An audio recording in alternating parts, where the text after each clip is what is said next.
광복절에 벌어진 최초의 한일 선발 맞대결, 시애틀 원정에서 기쿠치를 만난 류현진은 1회 볼넷 허용 후 투런 홈런을 맞습니다.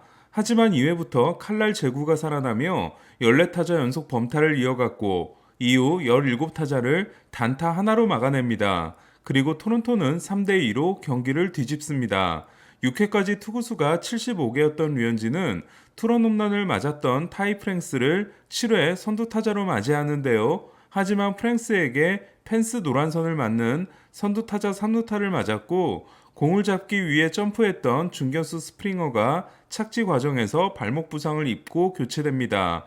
3루 주자가 들어오면 동점이 되는 상황에서 카일 시거를 유격수 땅볼로 잡아내고 아웃카운트 하나를 올린 류현진은 아브라함 토로에게 볼넷을 내주는데요.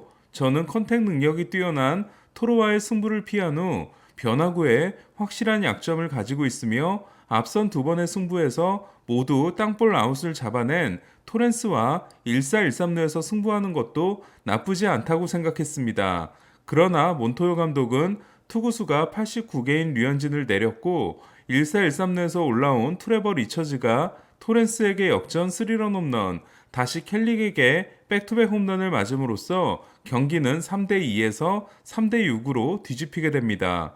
책임주자 2명이 모두 홈을 밟은 류현진은 결국 6과 3분의 1이닝 4실점 패전을 안고 평균 자책점이 3.62에서 3.72로 오르게 됩니다. 여러분은 1사1삼루에서 류현진을 교체한 몬토요 감독의 결정을 어떻게 생각하시나요? 저는 물론 교체할 수도 있었다고 봅니다. 류현진은 6회 선두타자에게 안타를 내준 후 곧바로 크로포드를 병살타로 잡지만 계속해서 반대 투구가 나왔고 해니거의 타구도 펜스 앞에서 잡혔습니다. 또한 최근에 류현진은 89가 넘어가면 힘이 떨어지는 모습이 있었기 때문에 교체가 이상했던 건 전혀 아니었습니다. 하지만 류현진이 토로와 승부를 까다롭게 가려고 했던 모습이 있었고 타자가 두 번 모두 땅볼이었던 토렌스였으며 주자를 잘 묶는 류현진이라면 1사1삼루에서 병살타 유도 가능성도 높다고 생각했기 때문에 몬토요 감독이 류현진에게 의사를 물어주기를 바랐는데요. 하지만 몬토요는 불펜을 먼저 호출한 후 류현진을 만나게 됩니다. 리처즈가 올라오자마자 백투백을 맞고 넉점을 내줬기 때문에 최악의 결과가 된 몬토요 감독의 결정에 대해 토론토 전담 중계를 맡은 스포츠넷은 류현진에게 맡겼어야 된다는 주장을 했는데요. 류현진은 이번 교체에 대해 투구수가 많지 않은 상황이었다. 힘이 떨어진다는 느낌도 없었다. 이닝이 진행될수록 공에 힘이 붙었고 제구도 초반보다 잘 됐다. 하지만 교체는 내가 컨트롤할 수 없는 부분이다. 마무리가 좀 아쉽게 된 것 같다며 교체에 대한 아쉬움을 드러내는 이례적인 모습을 보였습니다. 반면 몬토요 감독은 첫 타자에게 홈런을 맞을 뻔했고 볼넷도 내줬다. 투구수도 90개에 가까웠다. 류현진이 할 일을 다 했다고 생각했다며 다른 시각을 보여줬는데요. 결국 최근 기복이 있었던 피칭으로 인해 몬토요 감독의 믿음이 줄어든 부분이 오늘의 교체로 이어지지 않았나 합니다. 사실 오늘 아쉬웠던 건 몬토요 감독의 교체보다도 리처즈가 본인의 역할을 하지 못한 것, 그리고 토론토 불펜 자체가 좋은 멤버 구성이 아니라는 데 있는데요. 다만 몬토요 감독이 승부처에서 경기의 맥을 읽지 못하는 모습은 토론토 현지에서 더 많이 지적되고 있습니다.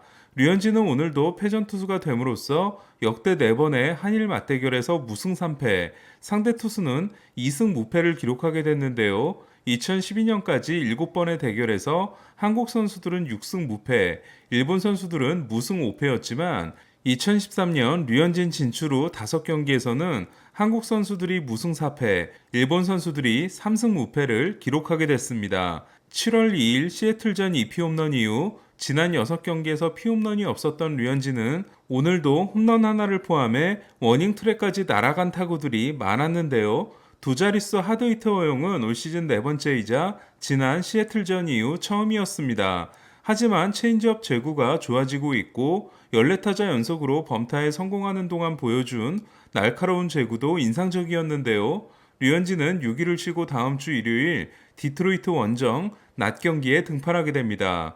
이틀 연속 뼈아픈 패배를 당하며 시애틀을 상대로 1승 후 4연패가 된 토론토는 다행히 스프링어의 발목 부상이 심각하지 않은 것으로 확인됐습니다.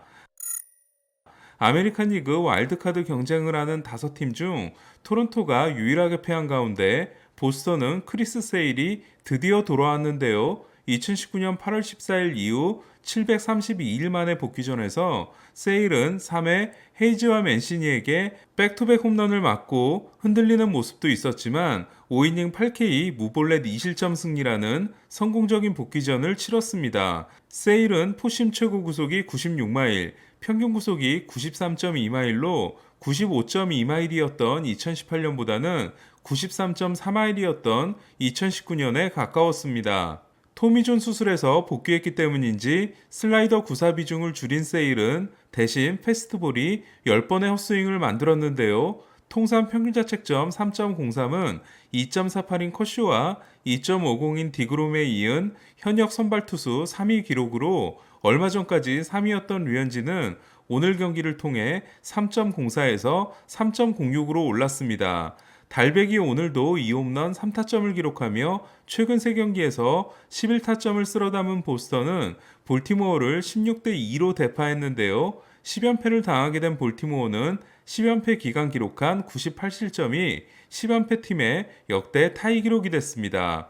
올 시즌 노히터가 10번 나올 것인가를 두고 매드손, 송건영 해설위원과 내기 아닌 내기를 하게 된 저는 이물질 단속 후 한 번밖에 나오지 않았기 때문에 사과 방송을 각오하고 있었는데요. 하지만 오늘 8번째 노히터가 나옴으로써 다시 희망을 가지게 됐습니다. 6월 22일 이물질 규제가 시작된 후로 6월 25일에 나온 컵스의 합작 노히터가 올 시즌 7번째이자 마지막 노히터였는데요. 애리조나 신인 타일러 길버트는 경기장을 방문한 가족들이 지켜보는 가운데 샌디에고 타선을 상대로 선발 데뷔전에서 노히터를 달성하는 놀라운 일을 해냈습니다. 필라델피아의 지명을 받았지만 카일 갈릭 트레이드 때 다저스로 옮긴 길버트는 지난 겨울 룰5 드래프트를 통해 다시 애리조나로 옮겨오게 됐는데요. 오늘 경기 전까지 불펜 등판 3번이 경력의 전부였던 길버트는 이로써 선발 데뷔전에서 노히트를 달성한 역대 4번째 투수가 됐습니다. 하지만 그중 2번은 투포수 간 거리가 60피트 6인치로 조정된 1893년 이전에 나온 것이기 때문에 현대 야구에서는 1953년 보보 홀로먼 이후 2번째라고 할 수 있는데요. 홀로먼은 1953년 30살의 나이로 데뷔했고 그 시즌을 마지막으로 다시 사라진 투수였습니다. 토미 팸이 얻어낸 볼넷 세개가 유일한 출루였던 샌디에고는 9회 1사에서 김하성이 대타로 나왔는데요. 보더라인에 살짝 붙은 공이 스트라이크가 되면서 김하성은 삼진을 당했고 마지막 타자였던 토미 팸은 초구를 노려왔지만 중견수 앞으로 가는 직선타가 됐습니다.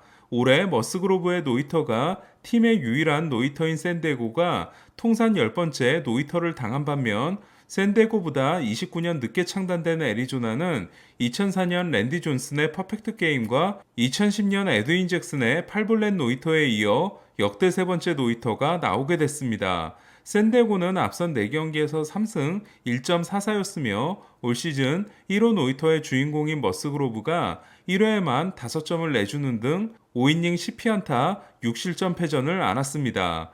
박효준은 미러키와 더블헤더에 모두 1번 타자 좌익수로 출전했는데요. 첫 경기에서는 바깥쪽 공에 방망이를 툭툭 가져다 대는 스윙으로 안타 3개를 만들어냄으로써 5타수 3안타를 기록하고 생애 첫 3안타 경기를 만들어냈습니다. 특히 3회 내야 안타 때는 스프린트 스피드 29.4피트를 기록함으로써 정상급의 스피드를 자랑했습니다.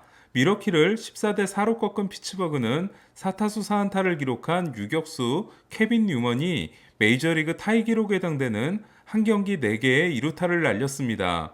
피츠버그 유격수의 사장타 경기는 1910년 호너스 와그너 이후 111년 만입니다. 이로써 8연패에서 탈출한 피츠버그는 그러나 2차전을 0대 6으로 패했는데요. 박효준도 3타수 무안타 2삼진으로 1차전의 분위기를 이어가지 못했습니다. 미러키는 올 시즌 10번째 무실점 승리, 피츠버그는 10번째 무득점 패배가 됐습니다.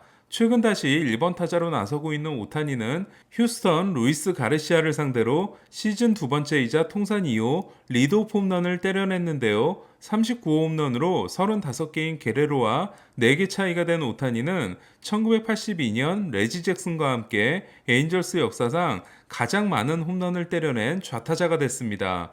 그에 비해 블라디미르 게레로 주니어는 114마일 이상 타고 3개를 만들어낸 오늘 단타 3개에 그쳤는데요. 이에 OPS는 게레로 1.025, 오타니 1.017, 타점은 게레로 88개, 오타니 86개로 오타니는 홈런에 이어 타점과 OPS에서도 게레로를 추월할 기세입니다. 에인절스를 8대2로 제압한 휴스턴은 4연승 기간 22득점 4실점입니다. 다저스는 매치를 이틀 연속 꺾고 연장 징크스에서 탈출했는데요. 어제 연장 11연패를 끊었던 다저스는 오늘도 10회 초에 터진 벨린저의 결승 2루타를 지키고 2대1로 승리했습니다. 13승에 도전했던 워커뷸러는 4회 2사에서 맞은 첫 안타가 솔로 홈런이 되고 1대1 상황에서 교체돼 승리는 따내지 못했는데요. 하지만 7이닝을 10K 1실점으로 맞고 평균 자책점을 2.13에서 2.09로 더 낮췄습니다.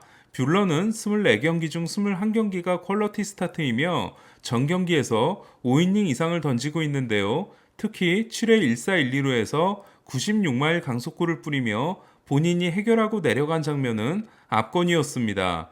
매치는 7월 시작 후 부진했던 타이완 워커가 7회 1사까지 노히트를 끌고 갔지만 윌 스미스에게 동점 홈런을 맞았습니다.